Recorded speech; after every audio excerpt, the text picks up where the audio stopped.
YCP అధినేత YS జగన్కు ఆయన అత్యంత నమ్మకస్తుడు. అందుకే ఆయనకు జగన్ తొలిసారి గెలవగానే మంత్రి పదవిని కట్టబెట్టారు. కానీ ఇప్పుడు ఆ లీడర్ నారాజ్ అయ్యారు. కొద్ది రోజులుగా పార్టీ కార్యక్రమాలకు దూరంగా ఉంటున్నారు. వైసీపీలో గ్రూపు రాజకీయాలు తట్టుకోలేకే ఆయన సైలెంట్ అయ్యారా, లేక రాజకీయ వ్యూహంలో భాగంగా మౌనవ్రతం పాటిస్తున్నారా?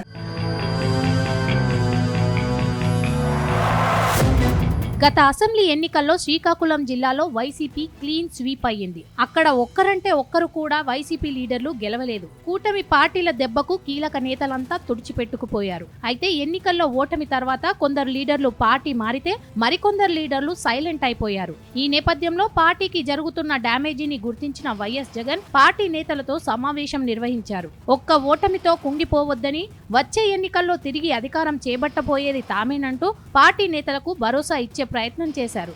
దాంతో కొందరు లీడర్లు తిరిగి యాక్టివ్ అయ్యారు. కానీ జగన్తో భేటీ ముగిసి కొద్ది రోజులు కూడా గడవక ముందే మళ్లీ ఓ మాజీ మంత్రి సైలెంట్ కావటం చర్చనీయాంశంగా మారింది.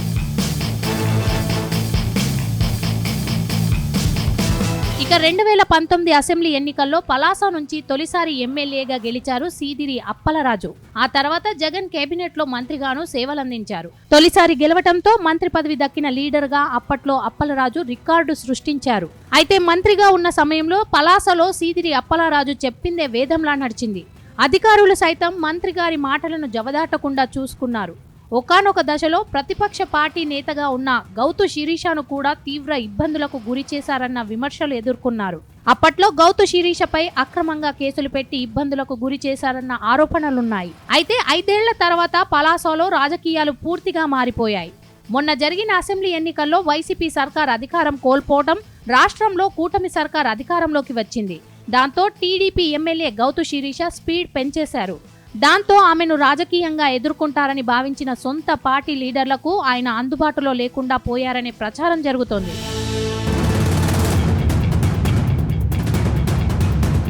ప్రస్తుతం పలాసలో వైసీపీ 2 వర్గాలుగా విడిపోయినట్టు తెలుస్తోంది. ఓ వర్గం అప్పలరాజును తీవ్రంగా వ్యతిరేకిస్తోంది. అవతలి వర్గంలోని నేతలు అప్పలరాజును నియోజకవర్గ ఇన్ఛార్జ్ బాధ్యతల నుంచి తప్పించాలని కోరుతున్నారు. అప్పలరాజు తమను మంత్రిగా ఉన్నప్పుడు ఏనాడు పట్టించుకోలేదని వారు ఆరోపిస్తున్నారు. ఆయన స్థానంలో మరెవరికైనా ఇన్ఛార్జ్ బాధ్యతలు అప్పగించాలని కోరుతున్నారట. వాస్తవానికి మాజీ సీఎం జగన్ సీదిరి అప్పలరాజుకు అత్యంత ప్రాధాన్యత ఇస్తున్నారు.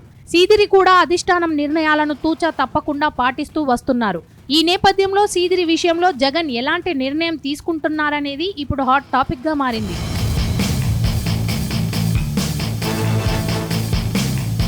ఏది ఏమైనా సీదిరి అప్పలరాజు తిరిగి పొలిటికల్ గా యాక్టివ్ కావాలని ఆయన వర్గం కోరుతోంది.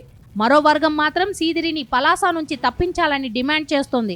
అయితే తన వ్యతిరేక వర్గం నుంచి తప్పించుకునేందుకు మాజీ మంత్రి మౌనంగా ఉంటున్నారనే చర్చ జరుగుతోంది. ఇక్కడే మరో వాదన సైతం వినిపిస్తోంది. ఆయన మౌనం వెనుక పెద్ద వ్యూహమే ఉందంటున్నారు మరికొందరు. మొత్తంగా సీదిరి అప్పలరాజు మౌనం వీడితేనే ఈ సమాధానాలన్నింటికీ చెక్ పడుతుందని అంటున్నారు పొలిటికల్ పరిశీలకులు.